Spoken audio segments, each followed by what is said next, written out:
शमशान घाट का बाउंड्रीकरण और शेड का निर्माण का हमारा यानी प्रयास है कि हमारे पंचायत में घाटों पे व्यवस्था किया जाए, ताकि श्मशान घाट बनने से लोगों को धूप से बचा जाए, बारिश से बचा जाए, और उसके लिए भी हम प्रयास कर रहे हैं। उसके लिए भी मैं उन लोगों के साथ तत्पर हूँ और उसकी समस्या को, युवाओं की समस्या को दूर करने का प्रयास किया हूँ और कर रहा। बचे हुए काम है, इसे LED लाइट लगाने की समस्या थी, राशि है लगाने का हम लोग प्रयास किए, मगर अभी हम लोग को कोरोना काल में कुछ प्रॉब्लम हो गया राशि का, और अभी आचार संहिता लगा हुआ है, जिस कारण से हम लोग उसका उपयोग राशि का नहीं कर सके।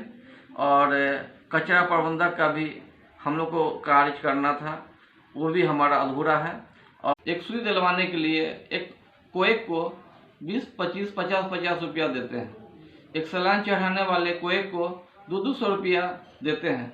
उनके साथ काफ़ी समस्या होती है मेडिसिन के लाइन में। तो हमारा ये दिली ख्वाहिश है और तमन्ना है कि हमारे जो स्वास्थ्य केंद्र की जो समस्या हो वो दूर हो। और इस स्वास्थ्य केंद्र के लिए मैं अपने प्रखंड के जो विधायक हैं अशोक कुमार मुन्ना जी के माध्यम से, जो हमारे आपको जो स्वास्थ्य मंत्री जी हैं, वहाँ तक हम अपनी बातों को पहुँचाने का प्रयास किया हूँ कि हमारे यहाँ का स्वास्थ्य केंद्र की जो समस्या हो वो। गांधी के सपनों का भारत, जहां ग्राम स्वराज की स्थापना के लिए बापू ने आजादी से पहले पंचायती राज संस्थानों को लोकतंत्र का पहला सेवा केंद्र बनाने के उद्देश्य से आजाद भारत के लिए जो सपना देखा, आज आजादी के 75 साल के बाद भी ग्रामीण भारत उन्हीं सपनों को साकार करने में लगा है। हमारी यात्रा पहुंची है समस्तीपुर। समस्तीपुर में प्रखंड वारिसनगर के अंतर्गत ग्राम पंचायत राज हांसा, जहां हम एक सामाजिक कार्यकर्ता से बात कर रहे हैं जो अपने जीवन में 18 वर्ष की उम्र से शिक्षा में उत्कृष्ट योगदान देने के उद्देश्य से, समथिंग बैक टू सोसाइटी करने के उद्देश्य से, सामाजिक परिवर्तन को ध्यान में रखकर अपनी पारी शुरू किए थे। हमारे साथ हैं अब्दुल समद खान साहब। सबसे पहले आपका कार्यक्रम में स्वागत है खान साहब। जी, आपका भी स्वागत है। आप हमें ये बताइए कि राजनीति में आने की प्रेरणा कैसे मिली, कैसे राजनीति में आए? आप तो एक शिक्षाविद की भूमिका में थे, आप तो समाज में शिक्षा का अलख जगा रहे थे, गांधी के उन्हीं सपनों को साकार कर रहे थे, जिसमें कभी गांधी ने कहा था कि education is one time investment to build up society. तो शिक्षा के द्वारा जब आप समाज का विकास कर ही रहे थे, तो फिर राजनीति में आने की ऐसी क्या जरूरत महसूस हुई? उस घटना का थोड़ा जिक्र करें। राजनीतिक में आने का उद्देश्य ये था कि हमारा जो भी सपना है वो राजनीतिक में आने के बाद ही पूरा होने का हमें लगा जी, इसलिए मैं राजनीति को चॉइस किया। समाज सेवा और राजनीति एक दूसरे का पूरक होता है। ऐसे में आप नीतीश कुमार की महत्वाकांक्षी परियोजना 7 निश्चय, जिसमें जल नल, गली नली और भी कई विकास के योजनाएं थे, उन योजनाओं को सफल क्रियान्वयन के लिए आगे कैसे देखते हैं? इस कार्यकाल में तो कोरोना के आ जाने से बहुत सारे विकास का काम प्रभावित तो थोड़ा बहुत हुआ ही, क्योंकि बहुत सारे फंड को इमरजेंसी फंड में ट्रांसफर कर दिया। तो आप अपने अगले कार्यकाल में माननीय मुख्यमंत्री नीतीश कुमार के 7 निश्चय योजना को कैसे आगे बढ़ाएंगे? मैं नीतीश कुमार जी का जो सपना था जी, 7 निश्चय का, हर घर को स्वस्थ पेयजल पहुंचाने का, उस सपना को पूरा करने के लिए मैं काफ़ी प्रयास किया और मैं सफल भी हुआ। मैं 2 साल पहले से, हमारे पंचायत में 1 से लेकर 15 वार्ड है, हर वार्ड में 2 साल से मैं पानी, शुद्ध पानी उपलब्ध यहाँ की जनता को हर घर नल के द्वारा करवाया जा चुका है और लोग इसका यानी कि उपयोग भी कर रहे हैं। स्वच्छ पानी पीना, जल पीना हमारे लिए बहुत ही फायदेमंद है। यहाँ के जो पानी लेवल है काफ़ी सही नहीं था, यहाँ काफ़ी यानी कि पानी में जो है प्रॉब्लम था।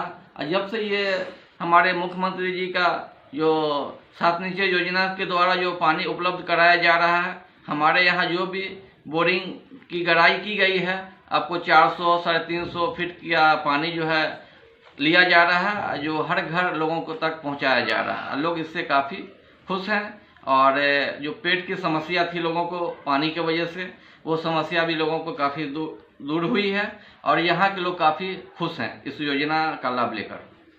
महात्मा गांधी को सच्ची श्रद्धांजलि देने के उद्देश्य से ग्रामीण भारत में रोजगार सृजन के उद्देश्य से रोजगार गारंटी अधिनियम बनाकर नरेगा और मनरेगा जैसी योजनाओं का सफल क्रियान्वयन हुआ। इन योजनाओं में आप अपने पंचायत में इसको कैसे लागू करवाए हैं और आगे कैसे इसको और लागू करवाएंगे, जिससे कि उन पलायन के द्वारा जो लोग बाहर से वापस आए हैं वो मुख्य धारा में आएंगे और उनको एक मिनिमम गारंटी के तहत रोजगार मिलेगा। जी, मैंने जब से इस मुखिया काल में आया हूँ और यहाँ जो भी मनरेगा के द्वारा जो कार्य किया गया है, हमारा वारिसनगर प्रखंड में 1 to 5 में स्थान आता है। मैंने यहाँ हजारों फीट की दूरी पे मिट्टी कार्य, सड़क निर्माण का काम किया हूँ, खरंजा का काम करवाया हूँ और यहाँ के जो फील्ड है, ग्राउंड है बच्चे के खेलने का, उसका सुंदरीकरण और मिट्टी भराई का भी काम किया हूँ। और यहाँ महादलित टोला में मोहल्ले में जो मिट्टी का सरकार के द्वारा मनरेगा के द्वारा जो दिया गया था योजना, हर घर 5-6 गाड़ी यानी कि मिट्टी देना है ज़रूरत के मुताबिक, उसको भी मैं हर वार्ड में महादलित बस्ती में पूरा करवाने का कोशिश किया हूँ। और यहाँ के जो भी समस्या है, युवाओं का समस्या, उसके लिए भी मैं उन लोगों के साथ तत्पर हूँ और उसकी समस्या को, युवाओं की समस्या को दूर करने का प्रयास किया हूँ और कर रहा हूँ। और रोजगार जो मनरेगा के द्वारा हम लोग जो दिए हैं, तो हमारे यहाँ सैकड़ों लोग हैं जो लेबर क्लास के लोग हैं, तो उस तरह का हमारे यहाँ अभी जो है कोरोना काल में उस तरह का काम कार्य नहीं हो पाया, इसलिए हम हजारों लोगों को योजना का लाभ नहीं दिलवा सके। फिर भी मैं सैकड़ों लोगों को मनरेगा के द्वारा कार्य होते हुए उनको मनरेगा के द्वारा जो पेमेंट करवाया हूँ, लेबर का जो लेबर पेमेंट दिया जाता है बैंक के द्वारा। आधी आबादी महिलाओं की है। बापू कहा करते थे कि ग्रामीण भारत का विकास तब होगा जब महिलाएं रोजगार और स्वरोजगार के अवसरों को अपनाएंगी।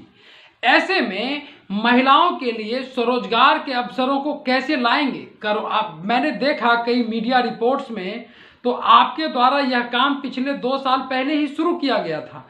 तो कोरोना के आने के कारण जो काम प्रभावित हुआ, इसको आप अपने इस कार्यकाल में कैसे बैंक से उन्हें कनेक्ट करेंगे, कैसे ऋण शिविर लगाएंगे, कैसे मुद्रा योजना से उन महिलाओं को जोड़ेंगे जिससे कि वो रोजगार और स्वरोजगार के अवसरों का लाभ उठाएंगे?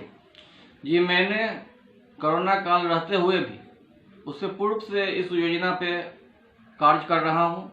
स्व सहायता समूह के माध्यम से सैकड़ों महिला को जुड़वाने का काम किया गया और उन्हें छोटा छोटा कर्ज देकर, जैसे बीड़ी योजना, सिलाई योजना वगैरह का लाभ दिलवाने का कार्य किया हूँ।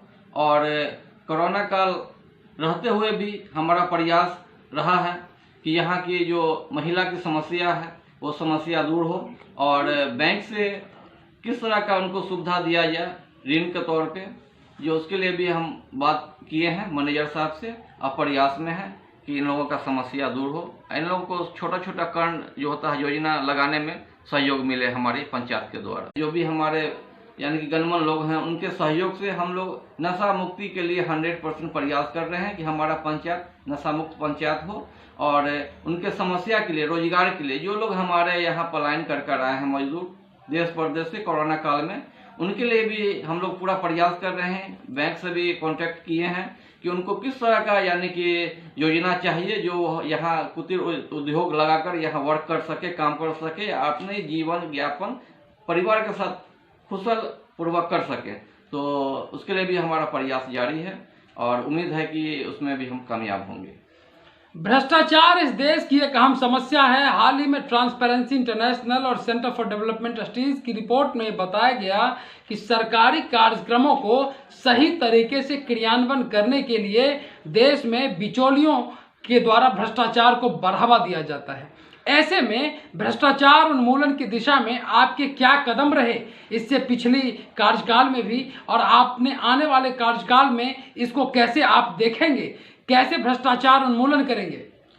मैं अपने पंचायत के सभी ग्रामवासियों को मैकिंग के द्वारा, प्रचार के द्वारा एक बार नहीं 2 से 3 बार मैकिंग करवाया हूँ। हमारे यहाँ 1 से लेकर 15 वार्ड है कि जितने भी ग्रामीण हैं उनको मैंने ये एक सूचना दिया हूँ अपनी ओर से कि इंदिरा आवास हो, चाहे शौचालय हो, वृद्धा मोसमाती हो, जो लोग ठग ठगती करते हैं दलालों के द्वारा, तो आप तमाम ग्रामीण से हमारी ओर से अनुरोध था कि वो किसी भी प्रतिनिधि को, किसी भी बिचौलिया को, दर दलाल को, ठग ठगत को 1 रुपया नहीं देंगे। किसी भी योजना में उनको यानी कि 1 रुपया नहीं देना है। और अगर कोई डिमांड करता है पैसा का तो उसका जानकारी आप मुखिया को दीजिए, नहीं तो हमारे प्रखंड विकास पदाधिकारी को उसका जानकारी दें ताकि उस पर कानूनी कार्रवाई की जाए, लोगों में दहशत हो और लोगों का, गरीब लोगों का जो पैसा जो लोग उगाही करते हैं, ठग ठगती करते हैं, उस पर अंकुश लगे। आप अपने इस कार्यकाल में, जो वर्तमान कार्यकाल चल रहा है, इस कार्यकाल में कोरोना के आने के कारण जो थोड़ा बहुत विकास आपके हिसाब से प्रभावित हुआ है, पूरे देश की यही स्थिति है, पूरे राज्य की ये स्थिति है, इन स्थिति में वो कौन से सपने हैं जो सपने अपने इस कार्यकाल में प्राथमिकता के आधार पे आप उन 5 कामों का जिक्र करें जो लगता है कि ये सपने इस कार्यकाल में हमें प्राथमिकता के आधार पर पूरा करना है, वो काम कौन कौन से 5 काम होंगे?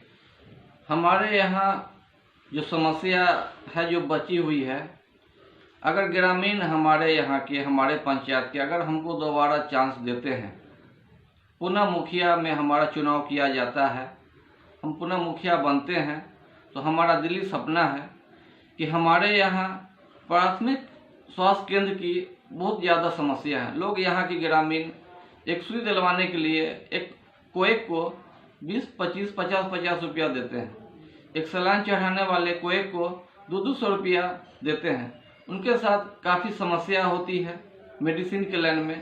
तो हमारा ये दिली ख्वाहिश है और तमन्ना है कि हमारे जो स्वास्थ्य केंद्र की जो समस्या हो वो दूर हो। और इस स्वास्थ्य केंद्र के लिए मैं अपने प्रखंड के जो विधायक हैं अशोक कुमार मुन्ना जी के माध्यम से, जो हमारे आपको जो स्वास्थ्य मंत्री जी हैं, वहाँ तक हम अपनी बातों को पहुँचाने का प्रयास किया हूँ कि हमारे यहाँ का स्वास्थ्य केंद्र की जो समस्या हो वो दूर हो। और हमारा पहला लक्ष्य है कि जो हमारा स्वास्थ्य केंद्र की समस्या दूर हो। और दूसरी बात यह है कि कुछ काम हमारे कोरोना काल की वजह से अधूरा हो गया, जो बचे हुए काम हैं, जैसे LED लाइट लगाने की समस्या थी, राशि है लगाने का हम लोग प्रयास किए, मगर अभी हम लोग को कोरोना काल में कुछ प्रॉब्लम हो गया राशि का, और अभी आचार संहिता लगा हुआ है जिस कारण से हम लोग उसका उपयोग राशि का नहीं कर सके। और कचरा प्रबंधक का भी हम लोग को कार्य करना था, वो भी हमारा अधूरा है। और रहा बात शमशान घाट का बाउंड्रीकरण और शेड का निर्माण का, हमारा यह प्रयास है कि हमारे पंचायत में घाटों पे व्यवस्था किया जाए ताकि श्मशान घाट बनने से लोगों को धूप से बचा जाए, बारिश से बचा जाए, और उसके लिए भी हम प्रयास कर रहे हैं। और हमारा एक ये भी सपना है कि हमारे पंचायत में पुस्तकालय नहीं है। अगर हमारे यहाँ पुस्तकालय का निर्माण हो जाता है तो हमारे यहाँ अच्छी बात रहेगी, जो बच्चे को पुस्तकालय का लाभ मिलेगा। और इसके लिए भी कई जगह पे हमने ज़मीन का चिन्हित किया हूँ पंचायत में, और प्रयास किया जा रहा है कि हमारे यहाँ पुस्तकालय का भी निर्माण किया जाए। हाँ, पंचायत में आप डिग्री कॉलेज के लिए अपने विधायक जी के माध्यम से कभी शिक्षा मंत्री को भी आग्रह किए थे कि हमारे पंचायत में डिग्री कॉलेज की स्थापना होनी चाहिए? जी, जहाँ तक बात है, हमारे यहाँ डिग्री कॉलेज नहीं है, अगल बगल के पंचायत में खुले हैं।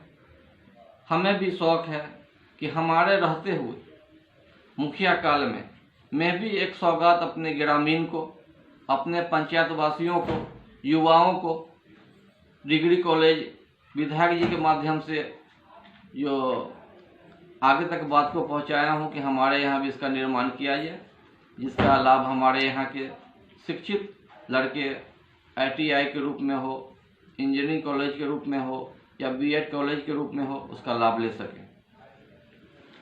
पिछली कामयाबियां लाजवाब हैं, आंखों में एक नया ख्वाब है, आने वाले वक्त की तो बात ही कुछ और है। ये बात कहना है अब्दुल समद खान साहब का। इसके अलावा आप हमें ये बताइए कि आदर्श पंचायत बनाने का जो आपका सपना है, जिस सपनों को लेकर आप जी रहे हैं और लंबे समय से आप राजनीति में आए हैं सामाजिक कार्यकर्ता होने के बाद, यह आदर्श पंचायत बनाने का सपना कैसे पूरा होगा? क्या सोच रहे हैं इसके बारे में? इसके बारे में हमारा सोच ये है, जिस तरह से मैं अपने पंचायत को एक सींचे से ढांचा के हिसाब से मैं इसको सींचा हूँ, और हमारा सपना है कि मैं अपने पंचायत को आदर्श पंचायत बनाऊं और हमें राष्ट्रपति के द्वारा आदर्श पंचायत बनने पर अवार्ड मिले, और हमको अवार्ड नहीं, हमारे ग्राम के जनता को ये अवार्ड मिले। यही मेरा एक सपना है कि हमारा पंचायत आदर्श पंचायत बने, और मैं इसके लिए प्रयास में हूँ और ईमानदारी पूर्वक मैं अपने पंचायत के जनता के लिए काम किया हूँ। ये जनता खुद बताएंगे कि हमारा क्या 5 साल में सेवा काल रहा। मैं अगर किसी का जनता का अगर भला नहीं हो पाया तो मैं बुरा भी नहीं किया हूँ, और जनता का जो समस्या है उस समस्या को मैं उस पर खरा उतरा हूँ, और जहाँ तक विकास की बात है, जितना विकास मैं किया हूँ, मुझे अपने आप पर गर्व है कि मैंने बहुत कुछ अपने जनता के लिए किया। और जो अधूरा सपना हमारा बचा हुआ है, मैं जनता से अपील करता हूँ, गुजारिश करता हूँ कि जो बचे हुए हमारे सपने हैं, एक चांस मुझे दें मुखिया बनाने का, बनाए, मैं उस सपना को पूरा करूँ। Video team